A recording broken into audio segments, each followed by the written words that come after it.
Hi, welcome to week 3 of the Power Plus Academy.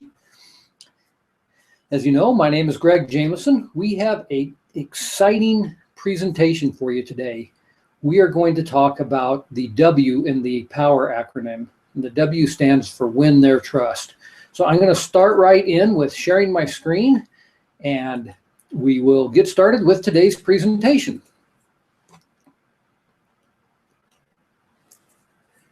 Winning someone's trust includes a number of different aspects, which you can see in the sub-bullets here: ratings and reviews, testimonials, and social proof. And I'm going to touch just a little bit on each of these.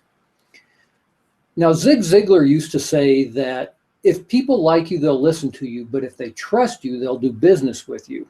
He also had another quote talking about how every sale has 5 basic obstacles.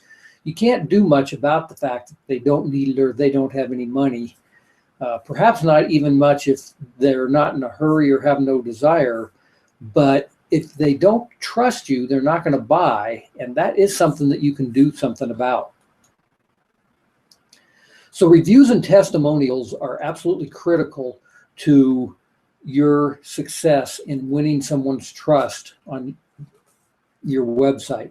One of the things that's interesting is that with a website, you can't just reach your hand through the screen, shake somebody's hand, and really build that rapport that you can one-on-one. So it takes more work and effort to establish that trust factor with your customers. One of the ways that you can do this is through all of the reviews and testimonials that people leave on your website. As you can see on the slide here, that people trust each other more than they do someone that's selling the product themselves. In fact, it's been said that 55% of people visit Amazon specifically to look at product reviews, whether they end up buying through Amazon or someone else. And that's because of the review system that Amazon has put in place. One of the things that they do is they include both positive and negative reviews. When Zales Jewelers first started putting product reviews on their site, they saw a 2 times increase in conversion rate, which led their president to say, our customers are better salespeople than we are. And that's exactly the point and the reason why you need reviews and testimonials. Now, this page here is a snapshot of the Amazon review system. And it happens to be for the book, Amazon's Dirty Little Secrets. But one of the things that Amazon did early on is they decided that they would not be able to play editor for all of the reviews that were out there. And they understood that the latest review might not be the most relevant review. So they came up with a system of allowing the customers to basically rate the reviews. And as a result, those reviews that are the most helpful are the ones that rise to the top of the list rather than the one that was put in there most recently. And that really helps people kind of see what reviews are really important to them. A friend of mine, James Malinchak, has a book out. In there, he says that nothing positively influences others to buy your products and services better than testimonials from current satisfied customers. He goes on and talks about the lack of testimonials for products and services is one of the major mistakes that most people make with their businesses, and because they're not seeking out third-party testimonials, and if they do, they aren't using them. He also states that you can never have too many testimonials.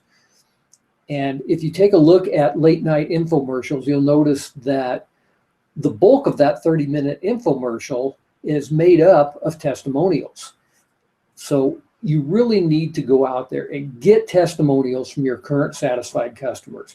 And we'll talk more about that later as we progress through the presentation today. Just a couple of slides here on who you trust the most. You can see that peer recommendations are the #1 thing that people use as a trust mechanism. In fact, this particular slide here email from people that you know is the largest trust factor. Somebody sends you an email and says, I really recommend that you buy this car, you're more likely to do it. And you'll notice that the manufacturer's website is the lowest. So your website is not the thing that's driving trust with your customers. It's instead things like emails and recommendations, word of mouth, essentially. Now you might be saying, that's great, but how do I get all these testimonials? You know, I can't just ask my mom for them like this cartoon illustrates. Well, in fact, you can. It's best actually if you ask the people that you already know, your customers, to go out there and write reviews for you. Don't be afraid to post something on your website specifically saying, write a review for us, just like this person here is doing with Yelp. Now, this might lead to some kind of humorous and maybe some not so pleasant things. I threw this in here just for a little bit of levity. Reviews on Amazon. You can see this one here. This guy's selling this gastric bypass kit, and so people are writing funny reviews on there. You know, your experience might vary, but good luck with your home surgery. Or this acupuncture device, and people saying, that's an acupuncture device? Wow, I've been using it wrong. Even so, 5 stars, baby. Or this huge TV that Samsung sells on Amazon for $120,000. Hey, but you do get free shipping. The reviews on it are kind of funny. You know, the first one here saying, hey, the small screen size is a deal breaker. You really ought to buy an IMAX theater. Or, hey, there's financing available for this thing. I got mine on an FHA 30-year fixed rate loan, which is a good thing because now I have to live in the box it came in. So, you know, your reviews can be lighthearted, and that's good.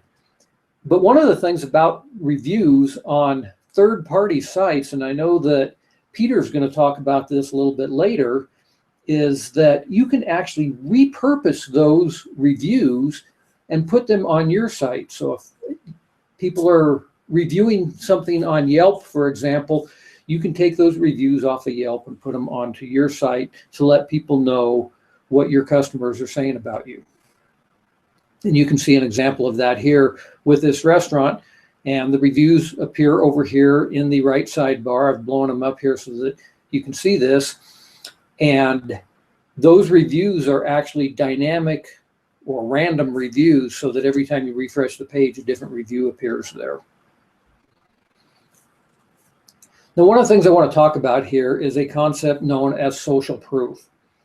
And basically what social proof is a lot like the question that your mother may have asked you as a kid of, well, just because all your friends are jumping off of a bridge, does that mean you'd do it too? And the answer is, yeah, probably, because all my friends are doing it. That's what social proof is. I remember going to a restaurant in Dallas recently with my wife, and we were driving up and down the street, and there was lots of different choices for us to choose from, some chains, some local restaurants. And we drove past this one, and the parking lot was absolutely packed. And so she said, that's where I want to go to dinner. That's what social proof is.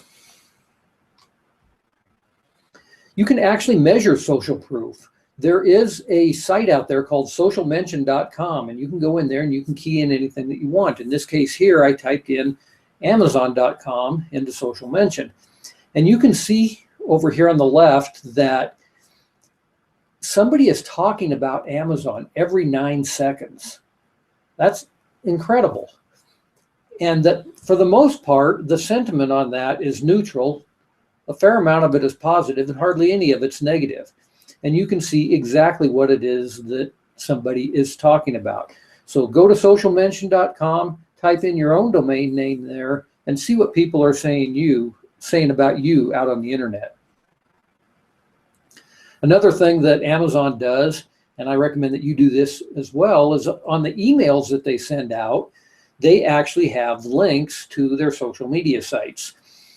So if they're sending you out an email, for example, on this green screen backdrop, you can connect with that on, Facebook, Twitter, or Pinterest, and actually share that information with all of your friends and followers.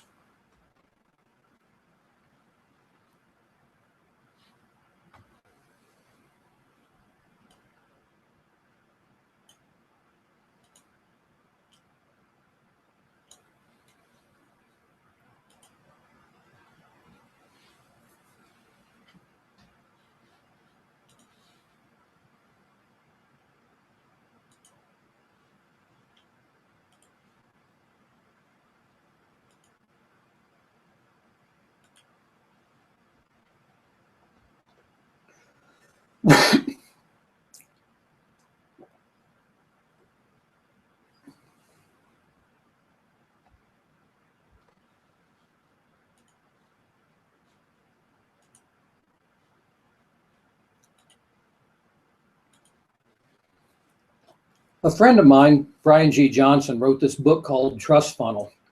And in that book, one of the things that he says is that a common trait that all successful internet marketers have is that they are very prolific. You need to get out there on the social media sites and be talking to your customer, building rapport with them, creating that trust factor. Another friend, Ted Rubin, has a book called Return on Relationship, and he talks all about how you need to go out there and be, again, creating this trust with people, establishing relationships, because relationships are the new currency. In fact, he says that real, authentic relationships are formed, not bought. So you may have heard about people going out there and buying likes and buying Twitter followers and whatnot. That doesn't do much for you. The reality is that you need to create real, authentic relationships. You know, a lot of people get comfortable being out there and basically being what Ted refers to here as a social lurker. Many people, call it Facebook stalking, whatever. But the thing that you have to understand is that you can't just be a lurker or a stalker. You need to get out there and you need to create these relationships with your customers. That's what social media is all about, being social. So take advantage of the fact that you can reach millions of people with your social media, and that all of the people that you reach can also reach millions of people that are outside of your circle. As Ted says here, trust is priceless. It's all about relationships, because those relationships are what builds trust. And we're trying to, with today's point, win our customers' trust. Now, one of the great things about this is that when you do start to share things, your friends and followers are also going to be sharing things. For example, when my book came out, I had all kinds of people posting things that, hey, they got my book and that it was great. So they were spreading the word for me. You can even see here up in the corner, one person reading the book while sitting on the John. So allow your friends and followers to basically spread the word for you and help you to build this trust. Celebrity endorsements can also work to help establish trust. Kim Kardashian gets paid a lot of money to tweet. And the reason is that people say, hey, if it's good enough for Kim, then it's good enough for me. So that's what a celebrity endorsement can do for you as well. You can see on the tweet here that Ryan Seacrest is tweeting about Ford. I'm sure he gets paid for this, but because of the fact that Ryan has established himself with Ford and that American Idol has established themselves with Ford, Ford is able to build some trust with the following on American Idol or Ryan Seacrest fans.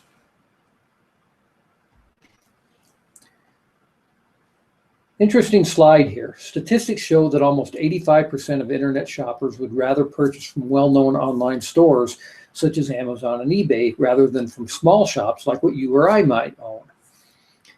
In fact, they might also now be purchasing, as of yesterday, services from Amazon. One of the things I recommend that you do actually is go ahead, even if you have your own website, and utilize sites such as eBay and Amazon, to help grow your business. Both sites have ratings and reviews on there. People are comfortable buying product on those sites. And once you start to build up those customers, then you can take those same customers and turn them into your own customers, and then start to have them buy directly from your site because they have already built that trust factor with you. Building trust on your website is absolutely critical. First impression is obviously important. A professional looking website goes a long way into building online trust. There are some other factors that play into this. One is to put your contact information, such as your phone number, on the top or bottom of every page. I've actually built websites for people and they've told me, I don't want my phone number on my website. Somebody might call me. Yeah, they might, which is a good thing. They want to do business with you. But more importantly, most people don't call you. They just like having that warm, fuzzy feeling that they can get a hold of you, that you are a real business. And if something goes wrong, they know how to get in touch with you. Same thing with your physical address if you have a brick and mortar store. Utilizing SSL, secure socket layer encryption, on pages that require someone to transmit personal or private information, obviously including credit cards. Another thing that you can do on your site is to put in what are called trust seals. It used to be that the Better Business Bureau was kind of the thing that people looked at to see if you had a reputable business. But now there's a whole bunch of different trust seals out there. And these seals can be things like security seals, like you see there with GeoTrust or VeriSign. They could also be things where people just say, I recommend this, such as an Editor's Choice Award. I found this statistic very interesting. Who do you trust the most with your credit card information? Notice how Amazon blows away everybody else, including Apple, PayPal, and Google. People trust Amazon. How did they establish that trust? What makes them so trustworthy that people have this type of an impression about them as a business? That's what we're trying to get established with your business here today. And the presentation that's going to follow here by my friend Peter Brissett is going to really give you a lot of insight into how you can start to build that trust with people that come to your website and that want to do business with you. Peter is the author of an ebook called Overcoming Negative Online Reviews, How to Survive a Digital Attack. And with that, I am going to turn the presentation over to Peter.